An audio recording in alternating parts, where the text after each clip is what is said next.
शारा मुन्याला पानी कबूल कै जागा हुन्याला माशी कबूल शारा मुन्याला पानी।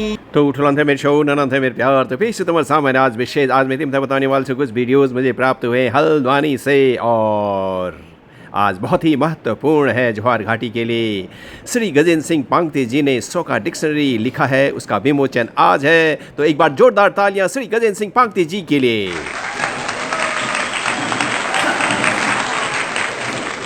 इस लोकार्पण कार्यक्रम के विशिष्ट अतिथि Shri Narendra Singh Pange ji, principal secretary income tax Haldwani से अनुरोध है कि इस कार्यक्रम में आगे बढ़ें।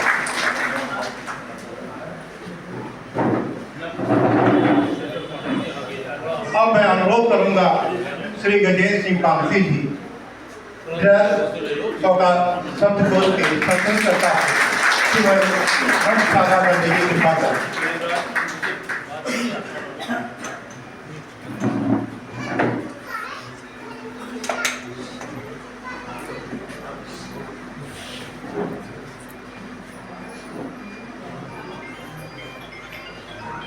अब मैं श्रीमती गजेंद्र सिंह टोलिया जी से गजेंद्र सिंह पांगती जी के धर्मपत्नी से अनुरोध करूंगा कि कृपया अनिता पांगती जी से अनुरोध करूंगा कृपया पुष्पगुच्छ देकर मुख्य अतिथि का स्वागत करने की कृपा करें।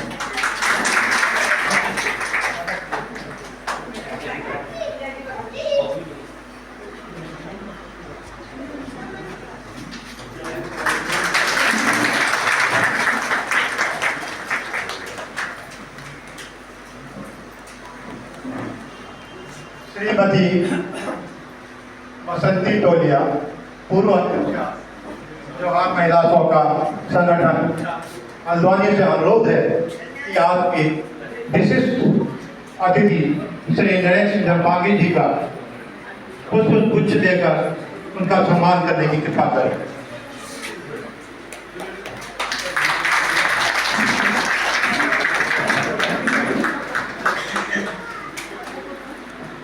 श्रीमती पुष्पा धनसक्तु, अध्यक्षा जवाहर सौका महिला संगठन से अनुरोध है कि कृपया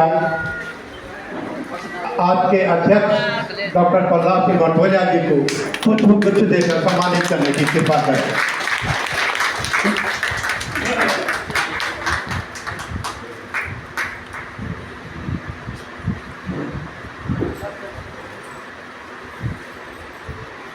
इसी कार्यक्रम को आगे बढ़ाते हुए मैं इस शब्द कोष के संगठन श्री गजेंद्र पांगती से अनुरोध करूंगा कि कृपया वे पारंपरिक टोपी पहनाकर आज के मुख्य अतिथि डॉक्टर शेखर पाठक जी का स्वागत करने की कृपा करें।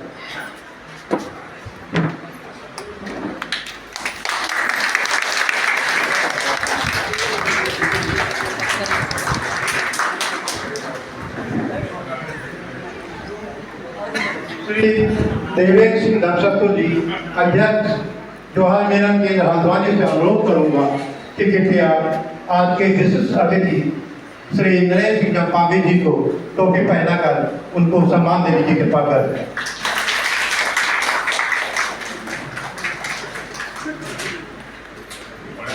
श्री धीरेन्द्र सिंह पांगती, सचिव जवाहर सांस्कृतिक एवं वेलफेयर सोसाइटी हल्द्वानी से अनुरोध करूंगा कि आज की कार्रवाई की अध्यक्षता कर रहे डॉक्टर प्रहलाद सिंह मटोलिया जी को टोपी पहनाकर उनको सम्मानित करने की कृपा करें। और मैं अनुरोध करूंगा श्री गंगा स्लाइड के द्वारा कहूँगा, क्योंकि हमारी ये यात्रा 2021 से शुरू है, तो बढ़ा दो।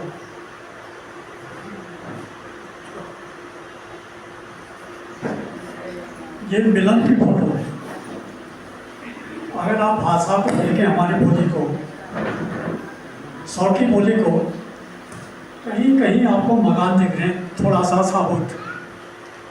सौ की भाषा भी ऐसी है, कहीं कहीं साबुत। बाकी सब भूल चुके हैं, बाकी बिल्कुल खंडहर जैसे हमारी बोली भी आप बिल्कुल खंडहर जैसे ही है अभी नहीं।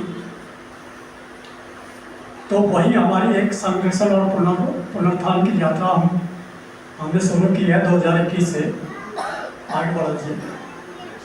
नेक्स्ट,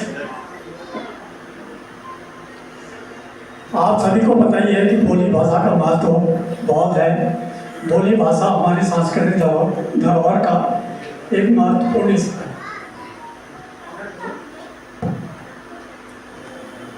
अरे इतनी जल्दी नहीं यार, पीछे पीछे बैक। हमारी भाषा का महत्व आप सबको पता ही है। बोली भाषा हमारे विचारों और भावनाओं को व्यक्त करने का माध्यम है। जितनी भी भावनाएं हैं हमारी बोली में प्रदर्शित करते हैं तो उसका अपनापन ही कुछ और नहीं है। मतलब वो बड़ा आत्मीय लगता है, बिल्कुल एक दूसरे को टचिंग होता है, एक दूसरे के भावनाओं को हम अच्छी तरह समझ अपनी बोली में। ये हिंदी में या अंग्रेजी में आप वो भावना आ ही नहीं सकती है। जब तक आप अपनी भावनाओं को अपनी बोली में व्यक्त करेंगे तो वो और भाषा में हो ही नहीं सकती। अपनी बोली में चाहे कोई भी हो, सबकी अपनी बोली है, हमारी भी अपनी बोली है। लेकिन हम जो हमारी जो भावनाएं हैं, जो हमारे विचार, जो सोच, अगर हम अपनी बोली में उसको व्यक्त करते हैं तो उसका महत्व कुछ और ही होता है, उसका प्रभाव कुछ और ही होता है। अपने इतिहास, परंपराओं और मूल्यों को जीवित रखने का एक माध्यम है। भाषा ही ऐसी एक लिंक है जिसके अनुसार हम अपने इतिहास, अपने परंपराओं को, अपने मूल्यों को जीवित रख सकते हैं। इसमें कोई दो राय नहीं है। नेक्स्ट, जोहारी बोली के साथ हमारे सांस्कृतिक पहचान जुड़ी हुई है। पीढ़ियों के बीच संवाद और विचारों का आदान प्रदान सुनिश्चित करने के लिए भी हमें अपनी बोली संरक्षित करना है। आधुनिकता के बीच अपनी जड़ों से जुड़े रहने का एक माध्यम है। एक्चुअली ये थोड़ा सा इसका कन्फिगरेशन सही नहीं हो रहा है, ये पूरी स्लाइड आ नहीं पाई। अच्छा, इसी को चलते मैंने एक छोटी सी कविता भी लिखी है। मातृभाषा वो दीप है जो अंधेरों में जलता, संस्कृति की खुशबू से हर मन को है भरता। माँ की ममता, पिता का आशीर्वाद, यही हमारी जड़ों से हमें मिलता हर क्षण से ही। इसमें शब्दों में बंधे हैं संस्कारों के रंग, इससे ही सीखा हमने जीवन जीने का ढंग। चलो इसे सहेजें, पीढ़ियों तक इसे ले जाएं, अपनी बोली की मिठास से सबको महकाएं। अच्छा, हमारी ये यात्रा शुरू हुई थी 2021 में। 2021 में लॉकडाउन के दौरान सभी लोग घरों में बंद थे, आपको पता ही है। 2020, 2021 पूरा माहौल बिल्कुल कोरोना से बिल्कुल हम लोग सारे परेशान थे और फिर लॉकडाउन था। और 1 जुलाई 2021 से थोड़ा बहुत हम लोगों में शुरुआत हुई, कुछ कोरोना काल जो है ख़त्म होने का हो रहा था। जोहार मिलन केंद्र में उपस्थित आप सभी विद्वजनों का मैं नमस्कार करती हूँ। पहली बार इस संस्था में यहाँ आज आना हुआ। हालांकि जोहार घाटी का दर्शन मैंने 1982 में कर लिया था, जब मैं शेखर जी के साथ मिलम ग्लेशियर तक हम लोग गए थे। और उसके बाद दोबारा भी मिलम से मलारी तक जाने का मौका मिला। तो उस इलाके से और फिर बाद में वहाँ के कई विद्वानों से, कई मित्रों से बहुत अच्छा परिचय रहा। विशेषतः डॉक्टर शेर सिंह पांगती जी, जिनका कि बराबर हमारे घर नैनीताल में आना जाना था और जो हमारे लिए जोहार की संस्कृति, भाषा, समाज को जानने के लिए एक खिड़की की तरह थे, एक द्वार की तरह थे। और उनसे, उनकी सहजता से जोहार घाटी के लोगों की सहजता का, मित्रता का, भलमनसाहत का एक आभास हमें होता था। और उस जिंदगी की कठिनाइयों का भी जो हमें बताते थे। मैं बहुत आभारी हूँ श्री गजेंद्र सिंह पांगती जी की, जिनके माध्यम से मुझे यहाँ पर आ जाने का अवसर मिला है। गजेंद्र सिंह पांगती जी से पहले उनके सुपुत्र नवीन पांगती से परिचय हो चुका था और नवीन पांगती के जरिए ही मुझे उनकी किताब मिली, चैती नखराली तथा अन्य कहानियाँ, ये शीर्षक है। और उस किताब को पढ़कर मैं बहुत प्रभावित हुई। मैं हिंदी साहित्य की विद्यार्थी भी हूँ और साहित्य की मतलब तरह तरह का साहित्य पढ़ने की शौकीन भी हूँ। तो कहानी की एक समझ अपने मतलब मेरे भीतर है कि कहानी कैसी हो, कैसी कहानी में मन लगता है, कैसी कहानी शुरू करके भी छोड़ दी जाती है।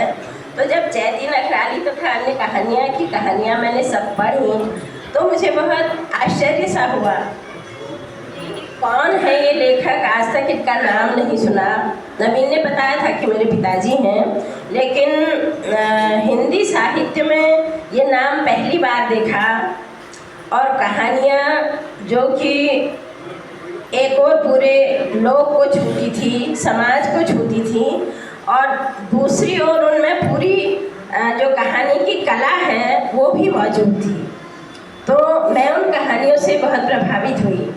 मैंने उसकी समीक्षा भी आधी लिखी, और जैसे कि मुझे बहुत ताज्जुब हो रहा है इस बात पर कि ये जो शब्दकोश है 2021 में प्रारंभ हुआ और 2024 में इसका लोकार्पण हो रहा है। 35,000 शब्द हैं। कैसे कोई शब्दकोश इतनी जल्दी में तैयार हो सकता है? लोग बात करते हैं शब्दकोशों की कि इसमें 10 साल लगे, इसमें 15 साल लगे, इसमें 20 साल लगे, इसमें 30 साल लगे, ऐसा भी लोग कहते हैं। तो मैं भी खुद बहुत लेखन में बहुत ढीली ढाली, बहुत परिश्रम न करने वाली हूँ, तो वो समीक्षा आधी लिखी हुई रखी है।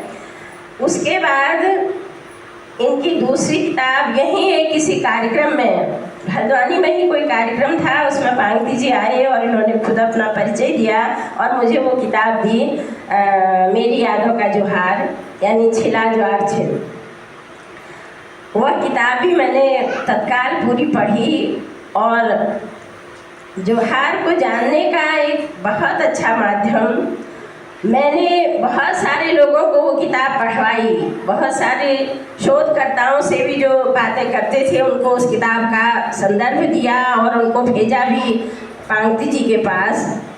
तो आप सब लोगों ने तो वो किताब पढ़ी है और अधिकांश तो नहीं कह सकती, लेकिन कुछ लोगों ने वो जीवन भी जिया होगा। बहुत कम लोग अब ऐसे रह गए हैं जिन्होंने मेरी यादों का जोहार में जो जीवन है उसको जिया होगा। अब वे पढ़ करके ही उसे समझ पाएंगे, लेकिन वह पुस्तक बहुत अच्छी लिखी हुई है। उसके बाद तीसरा कहानी संकलन भी आपका आया मनोती, वो भी मैंने पढ़ा है। तो मैं बहुत अपने को बहुत मतलब शुक्रगुजार हूँ पांगती जी की कि उन्होंने आज यहाँ पर आकर मुझे बोलने का अवसर दिया। बात एक और भी है, हम लोगों ने भाषाओं के बारे में जब पढ़ा और कुमाऊनी भाषाओं के बारे में पढ़ा तो हमें इस तरह पढ़ा कि कुमाऊनी की ही एक बोली है जोहारी, है ना। इसी रूप में कुमाऊनी की जो 10-12 बोलियां बताई जाती हैं उनमें से एक बोली जोहारी भी है। लेकिन धीरे धीरे जो अंतर आया है, हमारे कुमाऊं विश्वविद्यालय के पाठ्यक्रम में भी जो अंतर आया है, उसमें अब जोहारी को कुमाऊनी की बोली से अलग कर दिया गया है और उसको एक स्वतंत्र भाषा का दर्जा दिया गया है।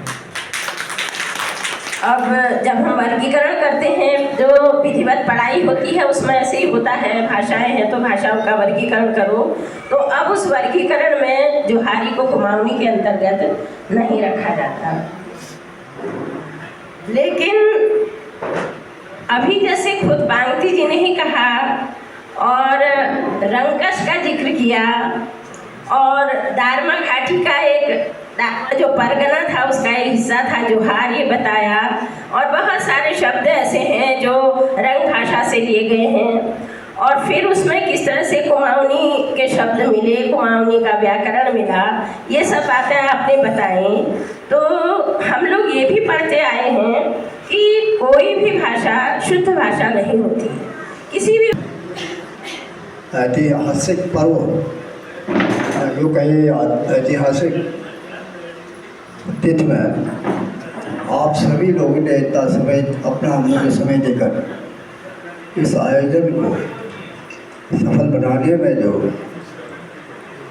अपनी उपस्थिति दी, उसके लिए मैं जौहर मिलन केंद्र की ओर से सहृदय आभार प्रकट करता हूँ। आज के इस शुभ अवसर पर हमारे पूर्व college fellow professor Padma Shri Shekhar Pathak ji को लगभग मैं 5 साल के बाद मिला, बहुत खुशी हुई। मुझे पुराने दिन भी याद आए जब बड़ा कॉलेज में हम लोग को आपस में गुफ्तगू करते थे।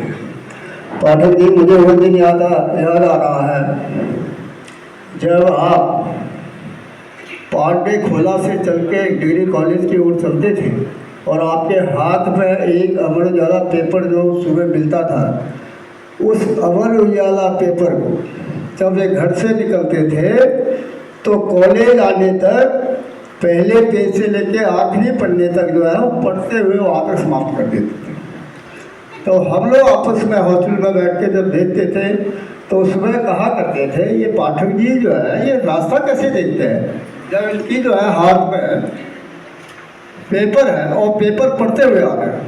यानी कहने का मतलब ये है कि आपका उसी समय से पठन पाठन में या से तो आप उसमें रुचि रही है। मैं आपका इस जो केंद्र अपने समाज को अभिनंदन और स्वागत करता हूँ। साथ ही मैं आप सभी की तरफ से श्री पामती जी ने जो अथक प्रयास कर इस जोहारी सौका शब्दकोश की जो नींव रखी, जो एक मील का पत्थर बन के रहेगा, उसके लिए मैं पामती जी को सभी की ओर से बहुत बहुत धन्यवाद देता हूँ, क्योंकि समय की भी काफ़ी हो चुका है। इसलिए जो है थैंक यू और बहुत बहुत धन्यवाद। युवा पीढ़ी को संबोधित करते हुए उनसे अनुरोध किया कि अपनी संस्कृति, अपनी समाज के बारे में जानकारी रखें तथा जो आज बृहद सौका शब्दकोश का यहाँ पे लोकार्पण किया गया है, उसकी वेबसाइट पे या लिंक पे जाकर अपनी संस्कृति, अपने समाज के बारे में जानकारी लेते रहेंगे। जैसा कि नरेंद्र सिंह जंपांगी जी के बारे में हम सभी जानते हैं कि वर्ष 2010-11 में ये जोहार महोत्सव की जो जोहार महोत्सव होता है, उसकी कल्पना श्री नरेंद्र सिंह जंपांगी जी की है। सबसे पहले 2010-11 में अंबिका बैंक्वेट हॉल में हमने अपना पहला जोहार महोत्सव मनाया था। और जो ये हमारा हॉल है, इस हॉल में जब नरेंद्र सिंह जंपांगी जी यहाँ पे जॉइंट कमिश्नर इनकम टैक्स थे, उन्होंने 2 टेबल बच्चों के लिए दिया था। इसके अतिरिक्त उनके द्वारा MYWA एक संस्था गठित की गई है जो सुदूर क्षेत्र से आने वाले बच्चों को यहाँ कंपटीशन के लिए तैयार करते हैं। कहते हैं जैसे कि छाता बारिश रोक नहीं सकता, पर बारिश में खड़े होने की हिम्मत देता है। वैसे हमारे बच्चों को आप हिम्मत दे रहे हैं कि आप लोग तैयारी करिए। आपको कोई फीस जमा करनी है, किताब की आवश्यकता है और लाइब्रेरी में बैठने में पढ़ने की आवश्यकता है, उसके लिए हम सहयोग करेंगे। आप एक संबल का काम कर रहे हैं, इसके लिए आप बधाई के पात्र हैं।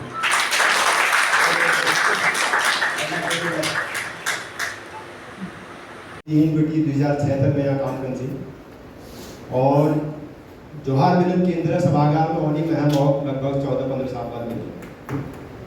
4 साल मेरे ट्रक कुछ ऐसे सामान अनपैकिंग है मैं आप भवन हॉल में।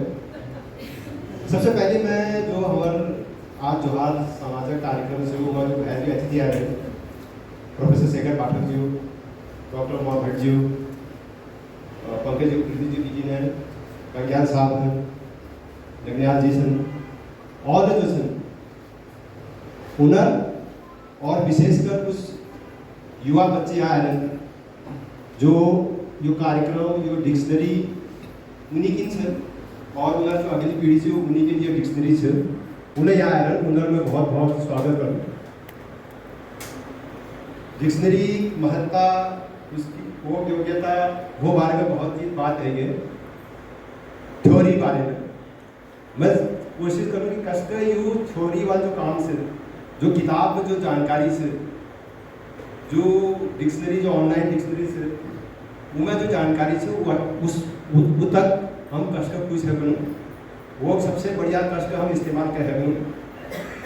तो मैं यह वीडियो शुरू करूँ कि जो ये बुनियादी ज्ञान जो जुनर वाईफाई से, वो सबको पहली एक बार टाइप कर रहे livingdictionaries.app टाइप कर रहे एक बार मेरी चैसा दे। कोई देख रहे हैं? कोई देखो तो नहीं, कोई कहीं से देखो